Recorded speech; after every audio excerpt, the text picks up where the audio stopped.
Hello and welcome to Your Story Stinks, the podcast where I talk about terrible writing and terrible writing decisions. Today we're going to talk about Overlord. Now, some of you who listen to my last episode may ask the question of why are you already breaking your rule about not talking about light novels and not talking about, you know, all of those terrible, like, Isekai, which I'm still not going to pronounce correctly until I find one that's actually good. The reason I'm breaking the rules because I realized in my last episode on how not to summon a demon lord that I kept mentioning Overlord. And that got me thinking about the fact that I'm not sure if Overlord is the story, in that I'm not sure if it's like the first or the one that made this whole like reincarnate into a video game world like demon lord character popular. I do know, though, that every time anybody mentions good stories, they talk about Overlord. Like, Overlord is the story where people go, it's like this, but. And the this being Overlord. And that's really weird to me because Overlord is not a good story. It's not well written. And it's not well written in all the normal ways that every other light novel and isekai fiction is poorly written, in that it doesn't really seem to know where it's going. It doesn't really have a good grasp on the ideas that it introduces and doesn't really understand how to, like, write a story. But I will say this, it does some things that if you didn't know better, you would mistake for good writing. So that tells me that the writer understands the basics of writing. Like, they're aware of them. And they're aware of them enough that they can kind of, like, gesture at things, but don't actually know how to do this effectively to not fall into the traps.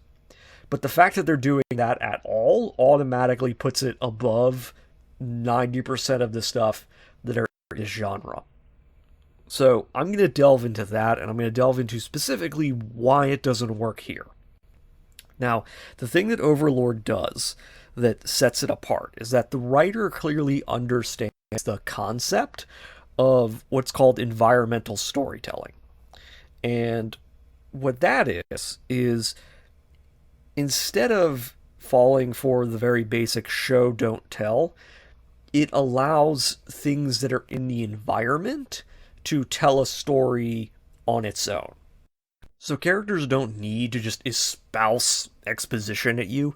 They don't really need to just bludgeon you over the head because the audience can learn things based on the environment itself.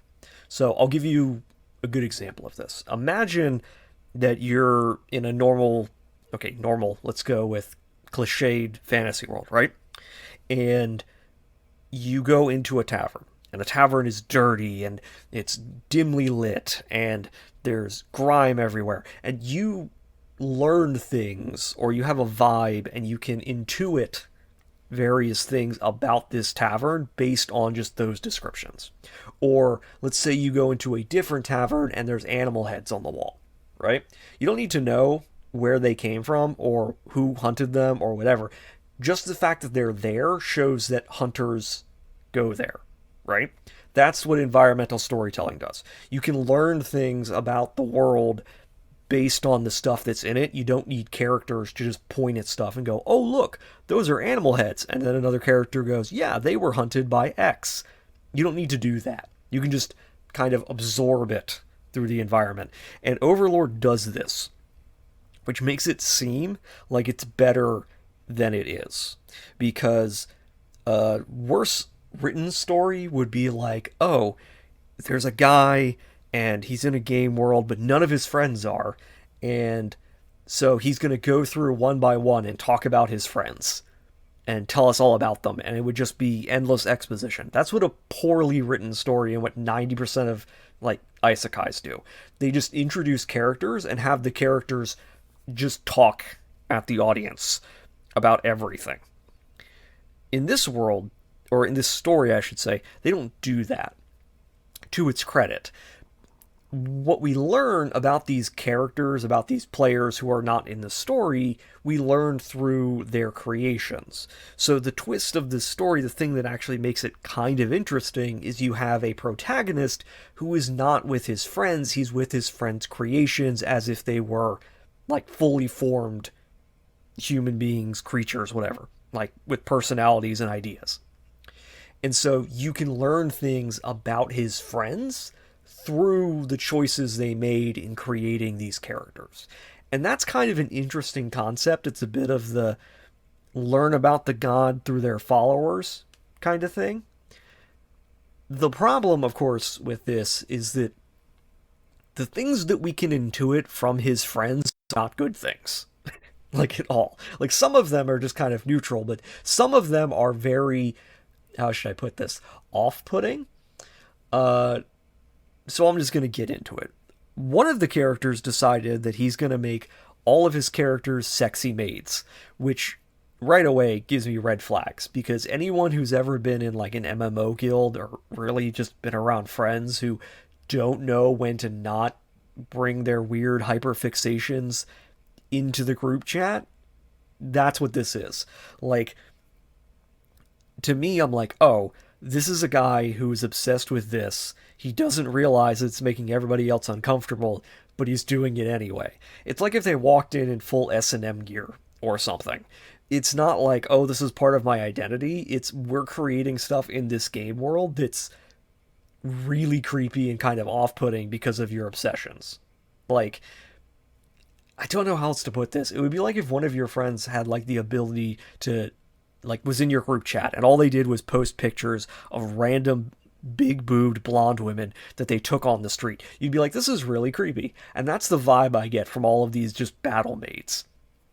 There's also the Lolita character who's obviously a vampire, but for some reason is rendered as a young adult, not entirely a child, but acts like a child, which again does not help. And then there's the literal children, which definitely raises a lot of questions to me because, again, this is a world where at least one person is, more than one person, I should say, is role playing their fetish, and one of the members of the group was like, let me bring in these two child characters, which is really weird and really creepy. Like, there's this weird mismatch, and so I think that's what is intended. I think the author is like, all my friends were different, but they're so different that it doesn't, like, I don't know how these people got along or how these people interacted. Like, if one guy in the group chat is posting his fetish pictures and another person is lusting after his, like, Lolita vampire waifu, and then another member is like, oh, let me bring in my two surrogate child characters, this is creepy and weird, and I don't know that these people would even get along. And that's without mentioning the bug guy. Like, actually, the bug guy is kind of interesting, just because you don't normally see that kind of character, but it just doesn't work. Like, the things that you learn about these, like, players through their characters is that the players are off-putting and creepy, and I don't want to know about them. Like, they're the kind of people you would cross the street to avoid. It's not nearly as bad as How Not to Summon a Demon Lord just being, like, lolly porn, essentially. This is not an ecchi, at least from what I read, but it's not good in that regard. Like, the more I find out about these players and everything, the less I want to know about them. And that's not the reaction that I, as the reader, should be having. I should see these environmental clues and I should be like, wow, I want to learn more about that. Okay? Good fantasy writing, good writing in general, will take small things that are in the environment and it will make the audience want to learn more. Okay? The problem with Overlord is that every single thing that you learn makes you go, oh, I wish I didn't know that anymore. Now, that's the main problem. But there's another problem with Overlord, and that's that I don't know if it's real. This is the thing that makes me wonder if it's the story, like the original story that every other story that's come after, or was like coming out at the same time, sort of copied the notes or the homework off of. Overlord has a really weird scaling. Like, it obviously starts out as like, oh, I'm awesome and all powerful and everything. But it has this weird scaling where, like, he's pretending he's not powerful, but he's obviously powerful, and then all of his guys are powerful, but he's the most powerful. And it's like, there's conflict, but the conflicts don't make sense, and they're not, like, how do I put this? I've seen these exact story beats in other stories, is what I'm getting at. Like, the way that it writes conflict, the way that it writes the story beats of, oh, this character is mind controlled and now the protagonist has to defeat them, or, and they're really powerful. Or, like, oh, I'm gonna go wipe out an army. That's the egregious one, the army one, and I'll get more to that in a second. But what I'm getting at is that there's a lot of story beats here of like, oh, his underlings don't know that he's a moron. So they always assume that he's, a genius, and he's always like 10 steps ahead, and they're only like barely figuring it out. Like, they're doing this whole thing that I've seen in 100 things, and I'm not sure if Overlord is the story for all of these story beats. I can imagine that it would be, just because it does it better than most of them do. It's still not good, but it at least does the story beats better than most that are copying its homework. So now that I've covered that, let's talk about the army thing. Because there's this moment where obviously the outside world discovers, these people that are super powerful, and their immediate reaction is to summon an army to deal with them. Now, I hate this plot point in just about every isekai because it basically gives the protagonist a way to show off, and it doesn't make any sense.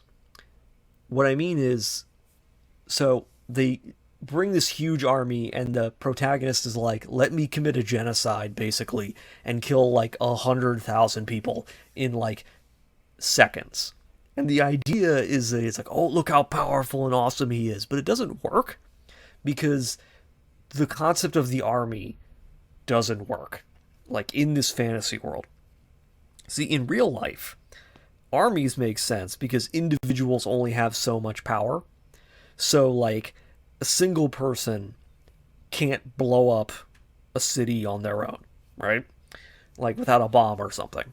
Like, individually, humans do not possess great power. And so, like, no matter how good of a fighter you are in real life, you could be Lu Bu and you still wouldn't be able to 1v 10 million an army. You couldn't do that. But in fantasy, this happens regularly, where individuals either are so strong that they can 1v1 an army, or they possess abilities that allow them to destroy vast swaths of territory, whether this is magic or martial arts or whatever. They possess this ability.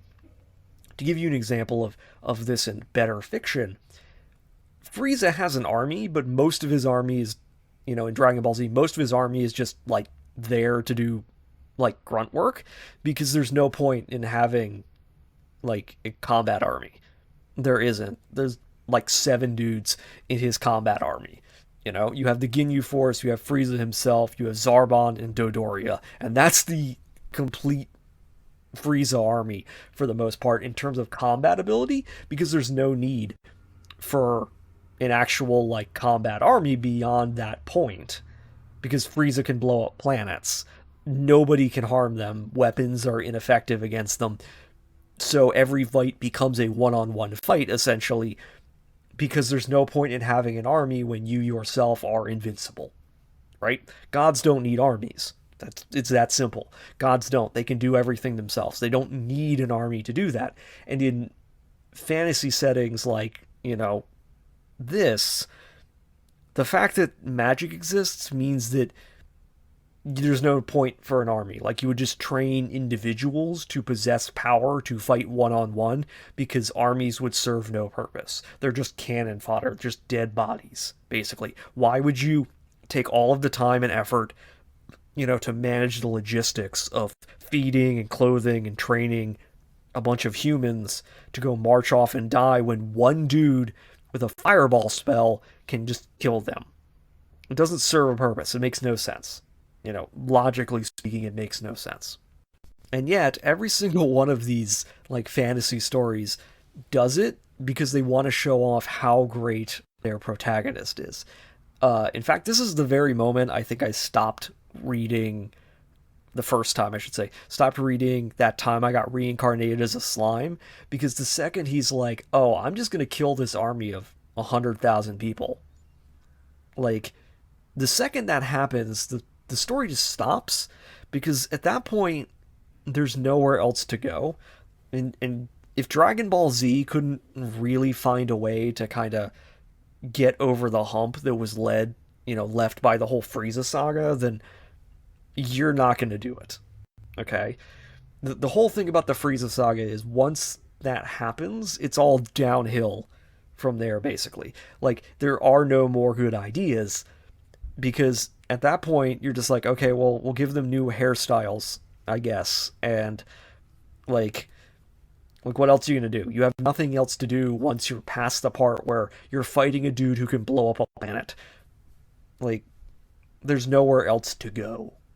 You just from a story perspective, at that point when you're in a fist fight between two gods, there's just nowhere for the story or the tension to go. Okay? In a fantasy world like Overlord, the second he kills an army, it's like, okay, well, that means that there's literally nobody else on the planet who can challenge him. So, this story is now over. Like, that's the problem. That's the problem with this kind of escalation. Because now it's very clear that at best, maybe somebody could compete with one of his like subordinates, but even then that's not really a story. It doesn't give him anything to do. To contrast this, to give you an example of making your Overlord character good, Lord of the Rings, right? Why doesn't Sauron just personally wade out there and kill everybody?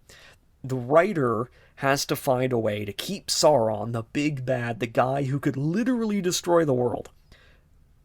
They have to keep him incorporeal. They have to keep him locked as an eyeball in a tower. And we have to keep him from getting the item that would let him personally destroy the world. Because he's that powerful. Okay? And because he's that powerful, nobody fights him one-on-one in The Lord of the Rings except for, Isildur way back in the day. Like, way back in the day, they fought him one-on-one, and they barely won. So if they fought him now, everybody would lose. Like, there would be no way to win if Sauron himself, orcs or whatever, the kingdoms of men, who ride giant elephants, like, none of that matters. If Sauron gets the ring, he's going to kill everyone because he's that much of a badass. The thing is that the author knows that he can't have Sauron appear. He can't have Sauron get the ring and wade into battle because it would completely invalidate everything else. If the Two Towers, like the scene at Helm's Deep, had Sauron himself leading the battle, there wouldn't be a story past that point because either he wins and okay, well, he won, story over, or he loses, in which case nobody takes him seriously anymore because he stumbled at the halfway point. See how that works? So you can't really do this kind of escalation. You can't have your big bad, in this case the protagonist, immediately demonstrate that there's no possible way that anybody on the planet could possibly challenge him. Because there's nowhere for the story to go. Now, there is another thing that I should point out about stories like this. And I don't think I've ever seen it brought up because it's not a fun topic to write about. And that's the concept of like PTSD, in the sense of like our protagonist is a nerd, basically. He's a shut-in hikikomori or whatever it's called, who plays an MMO all day. And now we're supposed to believe that he's somebody who can kill hundreds of thousands of people without blinking. Okay? This is in all of these. Alright? In all of these stories about, like, guy who becomes a demon lord or just reincarnates, suddenly he's able to kill people. Killing people is a hard thing to do, in the same way that, like, torture affects the mental state not just of the person being tortured, but the person doing the torture. The fact of the matter is that killing people leaves scars on the person doing the killing. There's always this weird disconnect where this guy is meant to be like a hapless nerd, and now he is just murdering hundreds of thousands of people. Even if you say, okay, it's not murder, it's war. War fucks people up a lot. Like, a whole lot, and there's no indication that this is a person who is capable of violence, and yet he is effortlessly killing lots of people. And in most stories, this is never, like, addressed or explained. So, for example, in, that time I was reincarnated as a slime, it's never explained how Rimuru goes from guy who would, pretty nice dude, to guy who could just kill people without thinking about it. Like, even if it's not humans, the fact that he can just kill people and not feel anything is something that the stories never explore. Now, in Overlord, because it's the one that I think everybody copied their homework from, Overlord hand waves this. Because they're like, oh, I'm a lich, and I don't have emotions. And while that could explain it, it doesn't. Because it's not written competently. Now, I'm going to give you, I want to say, a personal take, because your view on this, your acceptance of this trope, is going to vary based on your personal tastes. Okay? Because what you define as an emotion is going to vary. Personally, I find it really annoying when stories are like, oh, this character has no emotions, therefore they're a psychopath. Or this character has no emotions, and then they act in ways that clearly demonstrate that they have emotions. Right? Like, this is like the main trope in so many robot stories of the robot character that is like, oh, he has no emotions, and yet he constantly does things that you would only do if you had emotions. Right? Because writing something that's just completely emotionless is very hard, because you have to then draw a line between what is emotion and what is not emotion. You're basically writing an animal at that point. Like, how do you write something that's not sentient and only operating based on, like, programming or instinct without it being like a machine? Like, how do you put a face on something and have it act like a machine while not being a machine? It's very hard. And so that's why this trope happens. But few stories that I've met, or at least come across, do it so poorly or so hand-wavy as Overlord does. Because it's clear to me that the writer of Overlord is aware of how thin this excuse is. Okay? Because it brings it up constantly. Overlord almost constantly says, oh, if only I don't have emotions thanks to me being a lich. Like, it comes up all the time. And the reason for this is that he's clearly doing things that are emotional. Like, he clearly has sentimental value, or he has sentimental attachment to these things which have sentimental value. That's what I'm trying to get at. He clearly looks at these other beings and he's like, oh, you have value to me. I appreciate you. I like you. I want to be around you. Like, these are all emotions. You can say, oh, I'm a lich. I don't have emotions. That's why I can kill people all you want. But it's very clear that you do have emotions because you are sentimental towards the things around you, right? You get attached to things. That's proof of emotion. Machines don't get attached to things, all right? The welder that is executing a program on a loop to weld cars does not get attached to any one car. It doesn't get attached to its job. If you scrap it or turned it into a coffee maker, it wouldn't complain and wistfully about the past because it doesn't have emotions.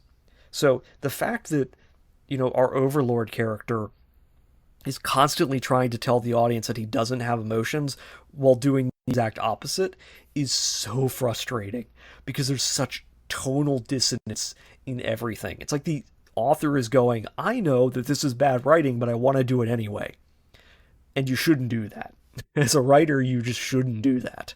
If you, as a writer, find yourself going, I need a way to hand wave the fact that this is bad writing, stop and find a new way to write it. Because it could be very easy to fix this problem. So easy. In fact, you could just make it so the fact that he doesn't view anybody outside of his circle as being quote unquote real, right? He's used to seeing this world as a video game world, okay? He's used to looking at it from behind a screen, and now he basically is doing the same thing. Yeah, he's not doing that, because he's in the world, but he's so powerful he might as well be the admin for the world. So it would be very easy for him to go, what's the difference between a human and an ant? There's no real difference. They're different sizes, they're different shapes, but ultimately they pose the same threat and they have the same value in our character's eyes. Does that make him a sociopath? Probably. But reality is that he's from a world where this whole world is a game world. And so it wouldn't be strange to be like, well, none of this is real. Like, why would I assume that these people that I'm meeting are anything other than NPCs? They operate on game logic, so why would I assume that they're not, NPCs? Why would I assume that they're not, like, sentient? That they're just, it's like a Westworld situation. Like, they're not real, basically. Like, why would he not assume that, or at least view himself as the only quote unquote real person? Right? Because that would create the situation where he could kill 100,000 people, but they're not people to him. They're just there. The only things that are real to him are himself, his friends who clearly had to have existed to make all of these characters that now surround him, and of course those characters. Like, that's a weird way to put it, but in some ways that mirrors how human beings are. Most of us only view like ourselves and the people that we know and interact with regularly as being quote unquote real. We don't really think about like the person on the other side of the world living their life. We hear about horrible atrocities happening all over the world, but it's not real to us because we're not living it. In the same way that we can't really imagine the way other people live because it's not real to us. Okay? Like, you could create a story around that. And you could explain it as, he's not a psychopath, he's not, like, a mass murderer, he just doesn't view anything else outside of his, like, himself and this creation that they did as being real. Because he knows that they made these things, and so because they made these things, they're the only things that seem real to him. Okay? That's how you fix this problem. It's how you fix this problem and how you avoid this hand wavy of, oh, I don't have emotions. No, you clearly do have emotions. It's just that you just don't view anything else outside of the stuff that you and your friends made as being real, and thus it doesn't have value to you. It's not complicated. It's not hard. It's not. Okay. So, now that I've talked about all of that, now that I've covered everything there, I need to talk about the fact that this is an ensemble piece, and the problem with an ensemble piece is that the story becomes very disjointed. Okay? This is, again, a question of, is this the story for every story that comes after it in terms of things to mimic? Because Overlord has a sprawling cast. So many characters who all look extremely varied, and you can't focus on all of them. You just can't. There's just not enough time. And so the fact that they're all doing their own things, the fact that they all have their own desires and stuff like that, and they're out doing things, it means that the story becomes very unfocused. And the core problem with a story like this that's unfocused is that it means that our protagonist really doesn't get to be a protagonist all the time. So, for example, it just cuts for chapters to the lizard men and their like tribal politics and their infighting and the fact they all have to unite against an outside force and their hopes and dreams. And it's like these characters are exist solely to be defeated so that then we can never basically talk to them again. Like, there's a long running subplot with this old man character and him finding a woman and being like, oh, she reminds me of this other, like my daughter or whatever, so I want to keep her around. Like, there's this, in him trying to train these other people, and it's like, you guys are not characters. Like, you are not the Overlord. So why are we focusing on you? Why are we, like, why is time being spent on these stories? Because once they're done, they're never mentioned again, basically. Like, again, the Lizard Man thing, it takes up so much time and so much plot, and it's like they develop all these characters and then they lose because of course they have to lose because the story can't progress with the way that they're writing it if they win. So it's like it's so totally inconsistent there. It doesn't make sense. Like, why are we following these characters who and all their hopes and dreams if we as the audience are supposed to want the Overlord and his followers to win? Right? Why are we seeing their perspective of the Overlord being a horrible person? And then you realize it's because after all their friends and loved ones start dying, that they can turn around and go, actually, we love the Overlord. And it feels really, really false. Like, it comes off as a little abusive. And it's like I hate to say this, but this is how it feels. It feels like the woman who's like, "Oh yeah, I love him," even though he punches me in the face. That's how he shows he loves me. Like, that's how every interaction with the Overlord feels when you see it from the other perspective. Like, there's all these people with their own lives and things, and the Overlord inserts himself, kills a bunch of their loved ones, and then they're like, "Actually, we love him," and it feels like they can't do anything else because he's so overpowered that they can't hope to they can't hope to do anything. It's like if Dragon Ball Z wasn't about Goku and friends, it was about Frieza and the Ginyu Force conquering planets, right? And so, like, the Namekians all get wiped out, and they're like, actually, Frieza's great. Please rename our planet Planet Frieza number whatever. Like, it would be really weird and really strange, and yet that's the tone that Overlord, like, goes for. Overlord is like, we can do whatever we want, and people will love us. We can kill as many people as possible. We can ruin your lives, upend everything that you know and love, and you will still forgive us for it. And it feels really abusive and really weird. But again, I don't know why we're focusing on, like, these characters at all, except for that reason. That's the only reason I can think of. Because in a properly written story, this would barely be a blip. This would be okay, there's lizard people and there's tribes, and we are going to tell our insect guy to go conquer them.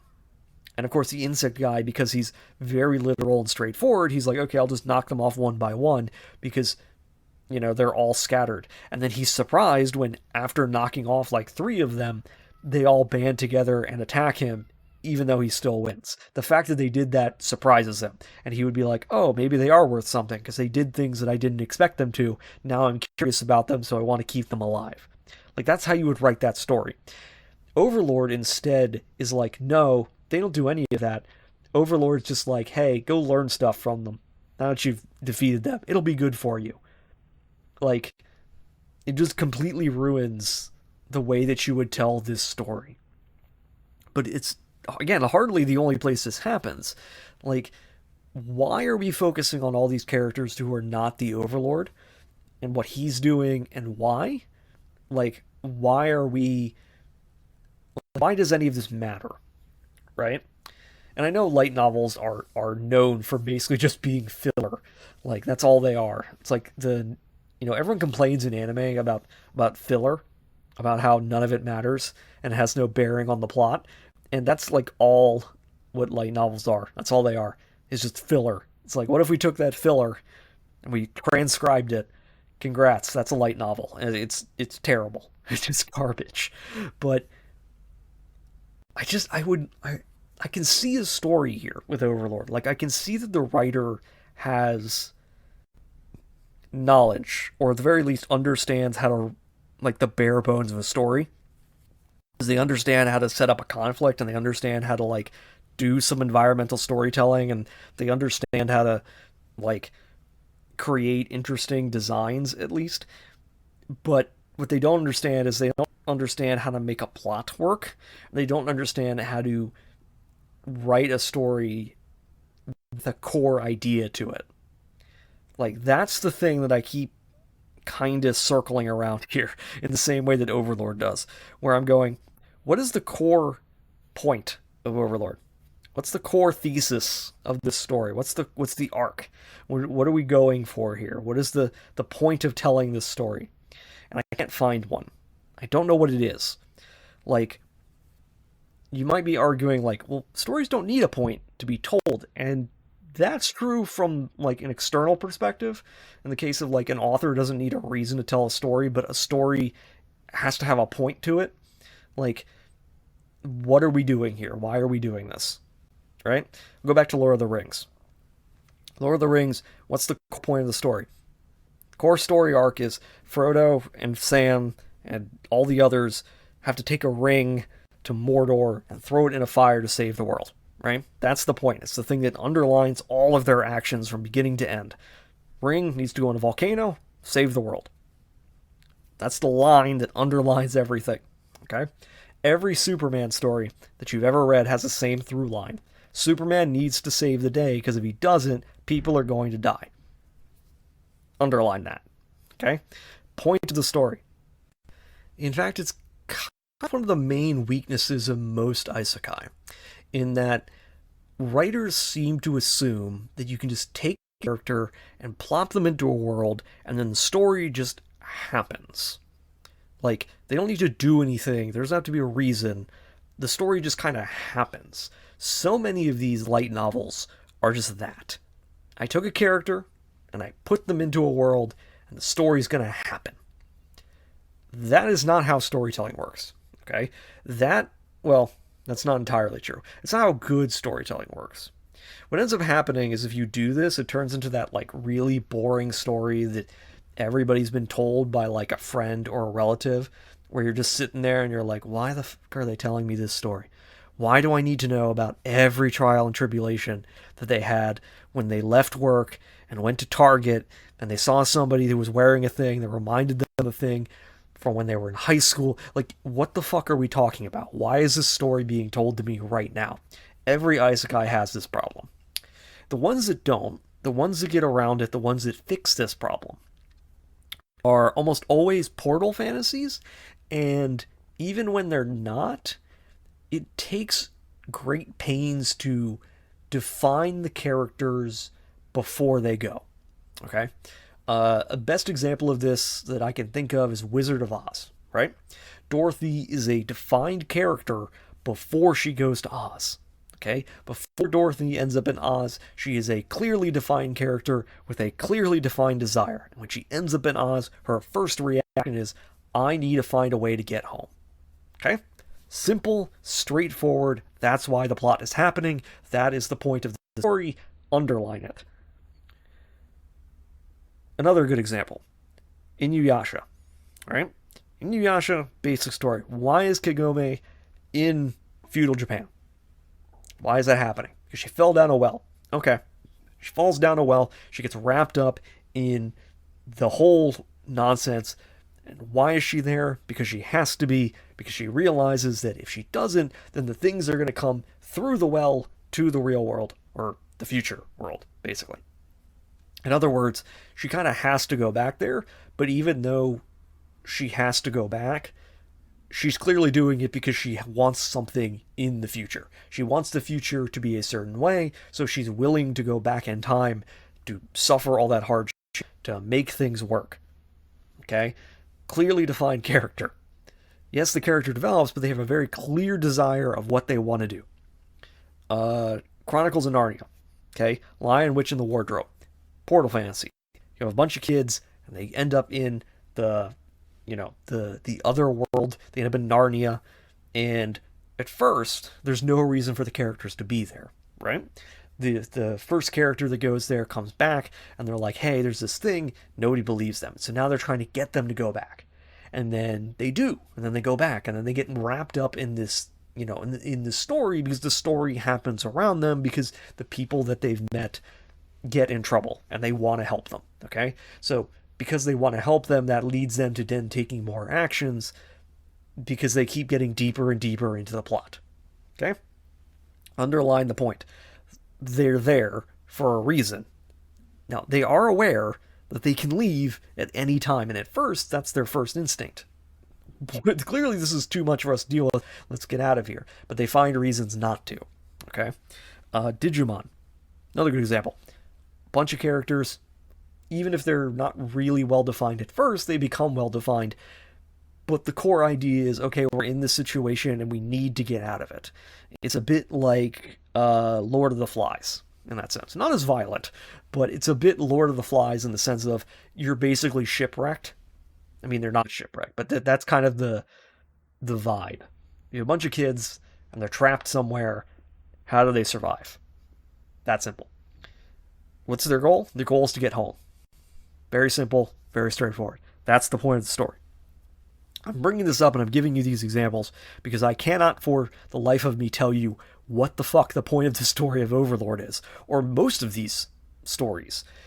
In fact, most of these stories have a character that dies or they move to another world, and then they have no desire or interest or thoughts about anything related to their other world at all.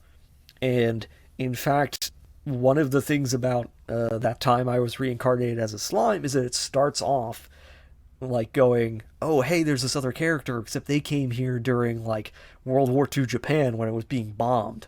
And so like now they're here now, and so the future's so much better. And it's like, okay, maybe they're going to go somewhere with this. But that plot point and that idea that there's people coming from other time periods is just dropped cold. And they just never mention it again, like after that character, because it's not relevant to his character or to the story. Everybody who ends up in these worlds ends up in a place where they're like, oh, I never have to think about the other world. Why would I think about my old life? Why would I think about the people I knew, my family, my friends?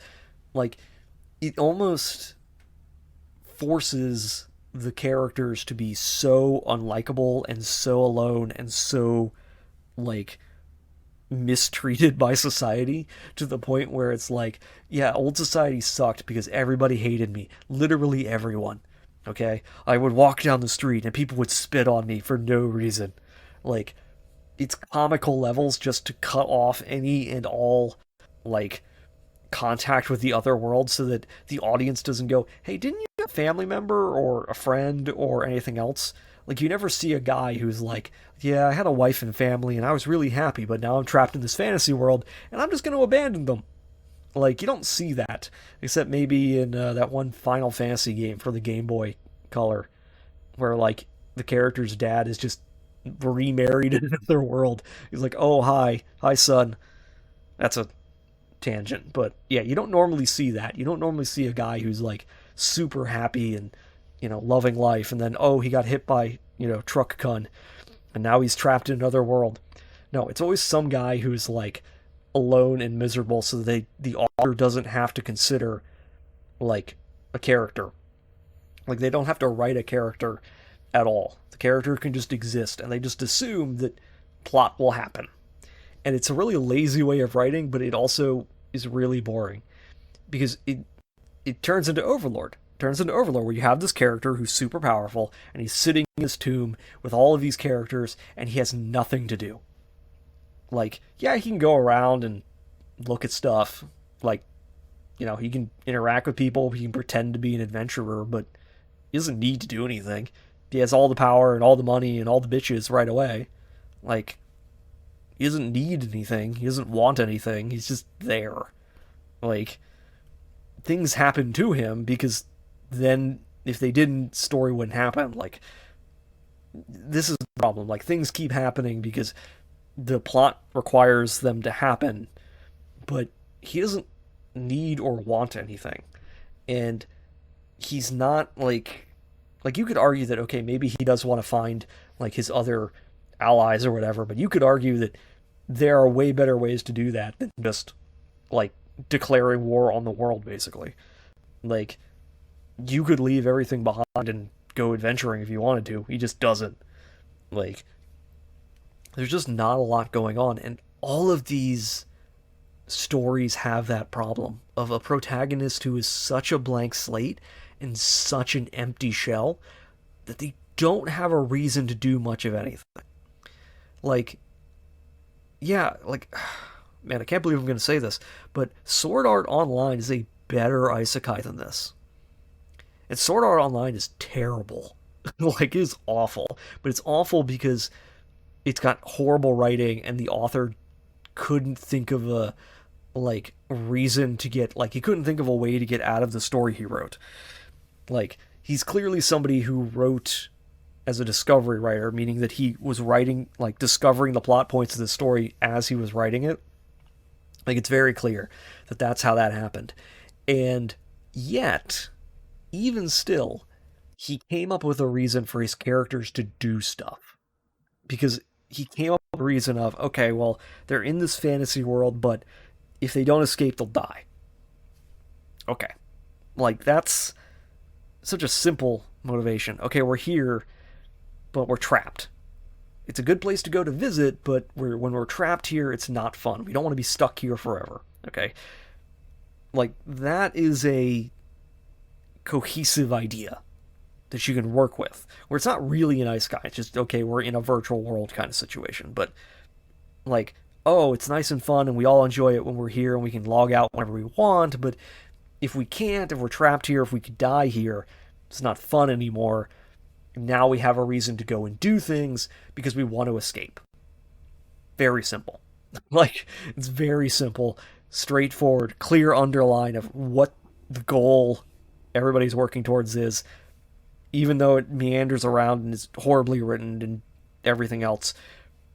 It clearly crossed that bar of, we have a point to this story. Overlord doesn't have that. Overlord has no reason to do anything except because the plot says so. Because if otherwise there would be nothing on the page. It would be like that SpongeBob episode where he's like, I'm going to write that essay, and it's just the in fancy lettering. That's what Overlord is. It's just the in the fanciest lettering. There's no story. There's no real point to anything that's happening. It's empty calories. And it's so boring. It's so boring. I don't know why people like this. I really wish I could understand that. Like, why exactly do you want to see a guy who wins all the time? Like, and I don't necessarily mean that in the sense of, like, I don't understand power fantasies, but a power fantasy is all about, like, overcoming the odds, you know? Like, every good power fantasy character has to be faced with a wall, and then they have to overcome the odds, and that's how they show how powerful they are, you know?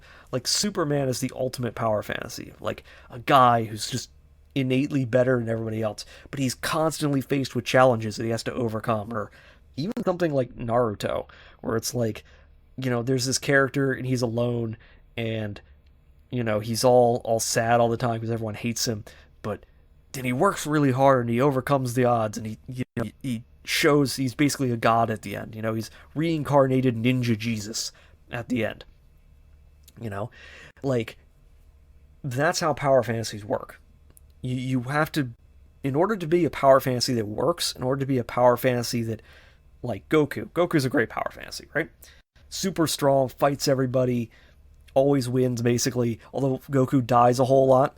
But the main concept of the power fantasy there is that he's constantly hitting walls, right? Like, yeah, he goes Super Saiyan, but he only goes Super Saiyan after his best friend dies. You know, he only goes Super Saiyan like after, you know, all of this horrible stuff happens. You know, he only, you know, the power fantasy of he beat up a guy who could blow up a planet after like the longest fight ever. It only works, it's only satisfying. He can only be that powerful and make that interesting because he's facing somebody who is also that powerful. Overlord doesn't have that. Overlord starts as the end point. He starts as Sauron. And because of that, it's not interesting to watch him win. Like, it's not even interesting to watch his subordinates win, because the subordinates are also all, like, end game boss level. You know? Like, them winning is default. In fact, it would be more interesting, I think, if you really thought about it. Like, if you wrote a story like a Demon Lord story where they expected to beat everybody, and then they don't. And they're like, why can't we win? Why doesn't our power translate to this world? That would be interesting because it would give a challenge. It would have a point to the story, even if that story is just solving a mystery. But most light novels don't do that because, as far as I can tell, most light novels could be replaced with an AI and you wouldn't notice the difference.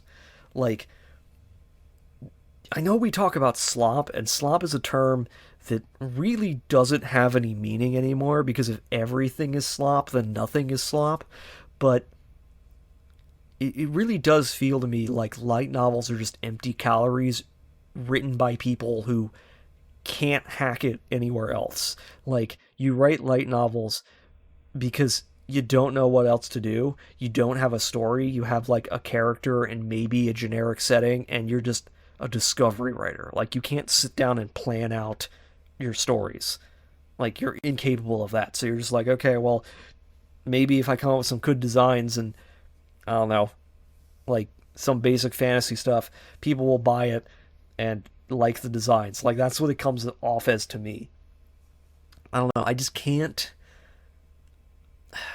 understand why this is the story, except for the fact that I'm like, okay, it has some uniqueness. Hey, it's slightly more entertaining than a lot of the trash that I've seen. Like, yeah, it's still horribly written, but because the writer clearly understands some basic story structure and basic, you know, mechanics of how to write, it automatically puts it in like the top 10% of all light novels ever written. Like, again, the bar, as I said in my last video, was if I read the first chapter and it doesn't read like a manifesto. So many of these light novels now have pushed the envelope of how hard can we abuse and show that our main character is hated by society to the point where it becomes like masochistic, where like the guy who we're following in most of those light novels is a guy who is like, I was a Saw torture villain, like victim. Like, I was the dude in the reverse bear trap, and society laughed at me as it happened. They shot my dog in front of my face, and they licked my tears, and they chopped my family up into chili and fed it to me while I was in the bear trap. Like, that's the level of absurdist, like, protagonist we are now dealing with, because every single writer is like, I need to make my protagonist even more abused, and even more alone, and even more hated by society. And it's just, it's turned into just people writing manifestos. And it's just really bad. But, Overlord doesn't do that. So I guess that's good. That it crossed the bar. It has some basic writing knowledge. It's just not good. It doesn't go anywhere. It's just guys doing stuff. And that's not how plot works. I really could make an entire episode on how not to write plot, but I'll save you here. Plot is, in my definition, something acts on something else, and we want to know why. Okay? You need that, all those three elements. Something acts on something else, and we want to know why. Okay? A detective goes into a storm drain, and he finds a body, and we want to know why it got there. Okay? A guy and a girl meet, and they bump into each other, and the girl blushes, and the guy wants to know why, and we as the audience want to know why that happened. Okay? A guy appearing in another world is not a plot, because nothing has changed. Nothing is acting on anything else, and we don't want to know why, because the character doesn't want to know why. The character at no point goes, how did I get here? Why am I here? Like, how did that work? How can I figure out, can I do anything else with that? Can I look into that? Can I make it work for me? No, he has no questions about anything. Like, it's the equivalent of a story in the sense of, like, man sits down and eats breakfast is not a plot. It's just a thing that happens. Okay? A man sitting down eating breakfast, and when he pours his cereal, nails come out. Now we want to know why. Why did that happen? Now we have a plot. Okay, now we can ask questions and we have a plot. But if things just happen, it becomes an and then story. And what I mean by that is, if you can describe your story by going, and then this happened, and then this happened, and then this happened, and then this happened, you haven't written a story, you've just written a sequence of events. There's no plot. There's just a sequence of things happening one after the other. That's not what plot is, okay? You need to be able to say something like, but then, or therefore. And the reason for that is then you set something up and then something else happened, or because of something the characters did, this then changes things. Okay, that's how you get plot. Perfect example of this, Harry Potter. 4th book. Okay, the fucking Triwizard Tournament thing, right? He goes there, he's like, only for upperclassmen. Can't do it. So he all goes down, they all wait to be sitting there, but then his name comes out. And now we have questions. How does his name get in there? How did his name get in there? What's he going to do now? How is he going to deal with that? Okay? Simple example. Another good example would be, you know what? Let's use Lord of the Rings. Let's use Lord of the Rings. Aragorn goes to the City of the Dead, right? And the City of the Dead's there, and they're going to kill him. But then he shows that he has the reforged sword, so now they have to serve him. And so, of course, then they go and they fight at Minas Tirith and they win. But then he lets them all go. See how that works? See how that works? You know, you see, okay, he does the thing, because even in the story, Gimli's like, hey, we could still use these guys, and in and then story, it would be, and then he wins, and then they go to Mordor and win. What happens is there's a twist there, where Aragorn shows that he's, an honorable dude who keeps his word, because therefore he lets them go, and therefore they have to go to Mordor, to the gates of hell itself, and they have to fight with just the dudes they have. They don't have the ghostly army anymore. You see how plots work that way? Think about the best stories that you know, and this will come up over and over again. Okay? Rowling, again, J.K. Rowling has a lot of problems as a writer. All right? I went into great detail about all of her writing problems, but she understands how to write a plot line, at least at first. She succumbs to the bigger your scope, the bigger your problems, which I guess I should include here. The basic idea is, if the larger your scope is, the more things you have to consider. So, like, if your story is localized to a city block, and you suddenly are like, and then he hacks the Pentagon, you've now brought in a nationwide, possibly a global scale, and that has consequences, because now I have to think about all the stuff that's happening. So in Overlord, that translates to, and then he annihilates an army. What are the geopolitical effects of this? Which the source material is not interested in talking about. So don't do that. Bigger scale, bigger problems. Anyway, my point is that when you write a plot line, you want to write interesting characters, you need to have a reason for doing things, and you need to be willing to not tell an and then story. Because then if you fall into the and then story, you don't have a plot. It's just empty. There's no reason for the character to be doing anything, and it's just empty. And that's Overlord. Overlord is just empty calories. It's just, like, it's a blank. There's nothing there to, like, really sink your teeth into beyond the designs. It tricks you by appearing more detailed and appearing more complex, but it's not. There's no complexity here. There's no uniqueness here.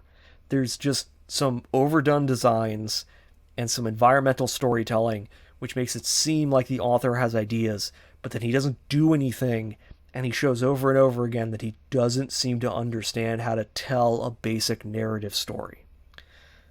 That's Overlord. I've talked way too long about this, so I'm just going to say that it stinks, and I'm going to move on, and I'm hopefully going to stop talking about light novels, because if I don't stop talking about light novels, it's just going to be me saying the same things over and over and over again, because it's like shooting fish in a barrel. Anyway, see y'all later.